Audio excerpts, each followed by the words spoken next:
తెలంగాణ రాజకీయాల్లో కొత్త చర్చ మొదలైంది.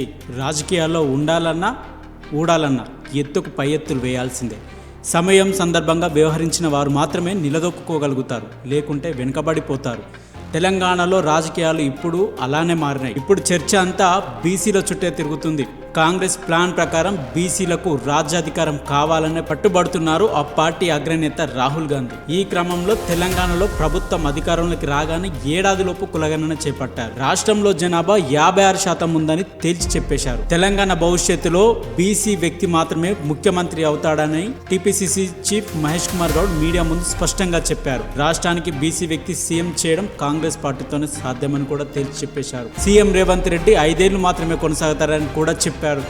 వచ్చే ఎన్నికలు బీసీల చుట్టే తిరుగుతాయని, ఈ అవకాశాన్ని సద్వినియోగం చేసుకుందామని ఓబీసీ సెల్ కార్యవర్గ సభ్యులకు పిలుపునిచ్చారు ఆయన. ఇక ఈ వ్యవహారంపై మిగతా రాజకీయ పార్టీలో చర్చ మొదలైంది.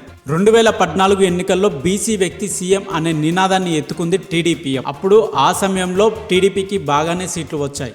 ఇక 2023 నాటికి వద్దాం. తెలంగాణ అసెంబ్లీ ఎన్నికల సమయంలో నల్గొండలో జరిగిన బహిరంగ సభలో కేంద్ర హోంశాఖ మంత్రి అమిత్ షా కీలక ప్రకటన కూడా చేశారు. బీజేపీ అధికారంలోకి వస్తే బీసీ వ్యక్తి సీఎం అవుతారని చెప్పుకొచ్చారు ఆయన. కాంగ్రెస్ ని దెబ్బ కొట్టడానికి అప్పట్లో ఈ ఫార్ములాను అమిత్ షా ఉపయోగించారు. ఆ ప్రచారం కూడా ఉంది. మరి ప్రస్తుతం ఏం జరుగుతుంది? రాహుల్ గాంధీ మొదటి నుంచి బీసీ నినాదం ఎత్తుకున్నారు. ఈ విషయంలో బీజేపీ తర్జనా భర్జన పడుతుంది. ఏం చేయాలో తికమక పడుతుంది. కనీసం కాంగ్రెస్ డిమాండ్ చేస్తున్నట్లుగా కొనగణన చేయడానికి కూడా ముందుకు రావడం లేదు బీజేపీ పార్టీ. ఇక తెలంగాణలో బీఆర్ఎస్ విషయానికి వస్తే టీపీసీసీ చీఫ్ మహేష్ కుమార్ చేసిన కామెంట్స్ బీఆర్ఎస్ లో అలజడి సృష్టించింది. ఆ పార్టీ వర్గాల్లో అలజడి మొదలైంది.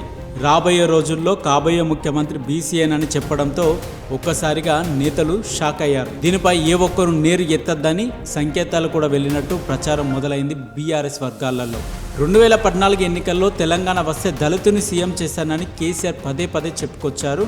మభ్యపెట్టారు దళితుల్ని కూడా. గడిచిన 10 ఏళ్లు బీఆర్ఎస్ పాలనలో బీసీ మహిళలకు సరైన ప్రాధాన్యం దక్కలేదని చాలా మంది నేతల మాట. ప్రస్తుతం టీపీసీసీ చీఫ్ విసిరిన బాణం అప్పుడే ఆ పార్టీలో చర్చకు దారితీసిందని సమాచారం. మరి జాతీయ పార్టీల మాదిరిగా బీఆర్ఎస్ పార్టీ కూడా బీసీ నినాదం ఎత్తుకుంటుందా అన్నదే అసలు పాయింట్ ఇక్కడ.